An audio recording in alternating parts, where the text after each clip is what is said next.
नासिक खबरवार से शिरकंदासी शहर जिला मेमण कराची प्रेस क्लब के सालियानी 5 करोड़ रुपया ग्रांट जो चेक हवाले करे चुको है। कराची प्रेस क्लब के सदर फाज़ुल जमाली ऐं जनरल सेक्रेटरी रिज़वान भट्टी चेक वसूल किया। ग्रांट से साफ़िन लाइ भलाई वारन कमन ऐं सहूलतन में बेहतरी आणण में मदद मिलंदी। सिंध वाइस सुबह है जिते साफ़िन के तहफ़ुज़ लाइ कमीशन जोड़ी है। शहर जिला मेमण जो चवण प्रेस क्लब के रहिजी साफ़िन के प्लॉट पर जल्द अलॉट कया वेंदा। शहर जिला मेमण चयो कराची के इंफ्रास्ट्रक्चर के बेहतर करण जूं कोशिशूं करे रहिया आहियूं। ट्रांसपोर्ट, मकानी, सेहत ऐं तालीम के शोबे में वॾा मनसूबा मुकम्मल कया आहिनि। खबरवास शेयर कई पिया। शहर जिला मेमण कराची प्रेस क्लब के सालियानी 5 करोड़ रुपया ग्रांट जो चेक हवाले करे चुको है।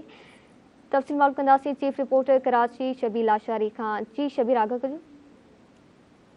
इतलात खाते जो सूबाई वज़ीर शर्जील इनाम मेमण सिंध हुकूमत पारां कराची प्रेस क्लब के सालियानो 5 करोड़ ग्रांट वारी जेका चेक है वो चेक कराची प्रेस क्लब के सदर फाज़ुल जमीली ऐं सेक्रेटरी रिज़वान भट्टी जे हवाले करे छॾियो आहे। उन मौके ते इतलात खाते जो secretary Abdul Rashid Solangi, director admin इतलात मोहम्मद यूसुफ काबूरो भी मौजूद हुयो।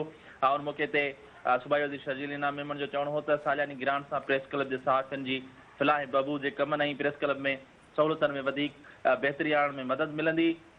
जो पाकिस्तान पीपल्स पार्टी सदाई सहाफ़िन जी फलाह बहबूद लाइ अमली कदम खया आहिनि ऐं प्रेस क्लब जा जेके रहिजी वियल मेंबर आहिनि उन्हनि खे बि जल्द प्लाट अलाट करण जी जेका आहे उहा कोशिशि कंदासीं। शर्जील इनाम मेमण वधीक चयो सिंध वाहिद सूबो आहे जंहिं सहाफ़िन जे तहफ़ुज़ लाइ कमीशन क़ाइमु कयो आहे। कमीशन जे क़ाइमु करण सां सहाफ़िन ऐं मीडिया वर्कर्स खे तहफ़ुज़ मिलंदो।